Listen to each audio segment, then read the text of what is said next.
Good morning all. അപ്പോൾ ഇന്നത്തെ video എന്ന് പറയുന്നത് ഡേ ഇൻ മൈ ലൈഫാണ്. ഇപ്പം ഞാൻ വീട്ടിൽ നിൽക്കുമ്പോഴുള്ള എൻ്റെ ഡേ ഇൻ മൈ ലൈഫാണ്. ഹോസ്റ്റലിൽ നിൽക്കുമ്പോഴുള്ള ഒരു ദിവസം എന്ന് പറയുന്നത് ഇതിനൊക്കെ വ്യത്യാസമുണ്ട്. അടുക്കളയിൽ ചെന്ന് ഫുഡ് നോക്കിയപ്പോഴാണ് അമ്മ ഉണ്ടാക്കി വെച്ചിരിക്കുന്ന അച്ചാർ കണ്ണിൽപ്പെട്ടത്. അത് കഴിഞ്ഞ ശേഷം ദോശയൊക്കെ ഉണ്ടാക്കണമായിരുന്നു. അപ്പോൾ ദോശ ഉണ്ടാക്കാനായിട്ട് എല്ലാ കാര്യങ്ങളൊക്കെ ചെയ്തു. അതിൻ്റെ ഇടയ്ക്ക് ചായ കുടിക്കുന്നുണ്ട്. ഉണ്ടായിക്കൊണ്ടിരിക്കുന്ന സമയത്താണ് ചായ കുടിക്കുന്നത്. ചായയൊക്കെ കുടിച്ച് പാട്ടൊക്കെ കേട്ടുകൊണ്ട് ആണ് ഞാൻ ഫുഡൊക്കെ ഉണ്ടാക്കുന്നത്. പാട്ടൊക്കെ കേട്ട് ഫുഡൊക്കെ ഉണ്ടാക്കി. പിന്നെ അച്ചാർ കൂട്ടിയാണ് കഴിച്ചത്. അച്ചാറുണ്ടാക്കിയപ്പോൾ നമ്മൾ കഴിക്കണമല്ലോ. പിന്നെ എനിക്ക് ക്ലാസ് ഉണ്ടായിരുന്നു, ഓൺലൈൻ ക്ലാസ് ഉണ്ടായിരുന്നു. DLEDന് പഠിക്കുന്ന എല്ലാവർക്കും അറിയാം, ഇടയ്ക്കിടയ്ക്ക് പ്രസൻറ്റേഷനും സെമിനാറും ഒക്കെ ഉണ്ടാകും.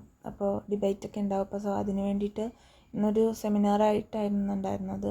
അപ്പോൾ അതിൻ്റെ കുറച്ച് കാര്യങ്ങളൊക്കെ നോക്കണമായിരുന്നു. തലേദിവസം പ്രിപ്പയർ ചെയ്ത് വെച്ചിട്ടുണ്ട്, എന്നാലും നമ്മൾ നോക്കണം. അപ്പോൾ അതിന് വേണ്ടി കുറച്ച് കാര്യങ്ങളൊക്കെ നോക്കി. സ്റ്റഡി ടേബിളിൽ ഒരു ന്യൂ അഡീഷൻ ഉണ്ട്. ഞാനൊരു വീഡിയോ ചെയ്തിട്ടുണ്ടായിരുന്നു, study table make over video. അത് കാണാത്തവരുണ്ടെങ്കിൽ പോയി കണ്ട് നോക്കുക. ഓൺലൈൻ ക്ലാസ്സിൻ്റെ ഇടയ്ക്ക് അച്ഛൻ കടയിൽ പോയിട്ട് പേനയും ഒരു ബിസ്ക്കറ്റൊക്കെ മേടിച്ചുകൊണ്ട് വന്നു. സോ അതിനുശേഷം ഞാൻ തുണിയൊക്കെ അലക്കിയിടാനുണ്ടായിരുന്നു. സോ അതൊക്കെ അലക്കിയിട്ട് ഫുഡൊക്കെ കഴിച്ച് ഉച്ചയ്ക്ക് ശേഷം ഈ ഒരു ആനിമേഷൻ മൂവി കണ്ടു. മൂവിയുടെ നെയിം അറിയാവുന്ന ഒരു കമൻറ്റ് ബോക്സിൽ കമൻറ്റ് ചെയ്യൂ. വൈകുന്നേരം ആയപ്പോൾ എൻ്റെ അനിയത്തിയൊക്കെ വന്നിട്ടുണ്ടായിരുന്നു. സോ അവളുണ്ടാക്കിയ വാൾ ഡെക്കോറാണ് നിങ്ങൾ കാണുന്നത്. പിന്നെ അവൾ എന്നോട് ജേണലൊക്കെ ഉണ്ടാക്കിയെന്ന് പറഞ്ഞപ്പോൾ അതൊക്കെ എടുത്തുകൊണ്ട് വന്ന് എന്നെ കാണിച്ചു. സോ അവളുടെ പ്രായത്തിനനുസരിച്ചുള്ള ജേണലാണ് അവൾ ഉണ്ടാക്കിയത്. അപ്പോൾ അവൾ യൂട്യൂബൊക്കെ കണ്ട് ഇൻസ്പയർഡ് ആയിട്ട് അവൾ ഉണ്ടാക്കിയതാണ്. സെറ്റപ്പായിട്ടുണ്ട്, കാണാൻ നല്ലൊക്കെ ഭംഗിയൊക്കെ ഉണ്ട്. ഉള്ളിൽ അവൾ ചെയ്ത് വരുന്നതേ ഉള്ളൂ ജേണലൊക്കെ. പിന്നെ അതിന് വേണ്ടിയിട്ടുള്ള പെയിൻറ്റ്സൊക്കെ ഇടയ്ക്കൊക്കെ അടിച്ച് വെച്ചിട്ടുണ്ട്, പേജൊക്കെ സെറ്റാക്കിയിട്ടുണ്ട്.